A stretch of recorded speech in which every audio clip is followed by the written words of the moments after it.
Potpuni haos. Nedelja veče u realitiju Zadruga 3 rezervisane za emisiju Pitanje novinara kada zadrugari odgovaraju na škakljiva pitanja predstavnika sedme sile. Novinare je zanimalo kako se osjećaju Miljana Kulić i Lazar Čolić Zola koji su nedavno odlučili da prekinu njenu trudnoću za koju su saznali u realitiju. Takođe, milionski auditorijum svedočio da su Miljana i Zola imali odnose nakon njenog abortusa, iako su imali strogu zabranu lekara.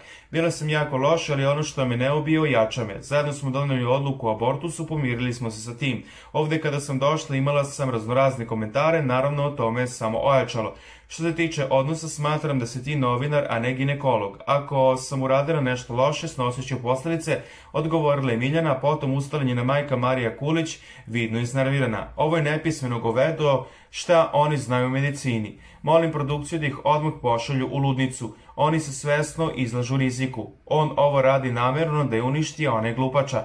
Ona svoje zdravlje uništava. Morala sam da kažem ovo jer sam bila prisutna kada su je svi rekli da ne sme da ima odnose. Ja smatram da ovo rade u inat meni. Apsolutno ništa me ne zanima, da ustani, da krenem da šeta, kako god hoće. Ja sam ovdje zbog moje dve devojčice, njih dvoje me više ne interesuju, prokomentarisala je Marija Kulić.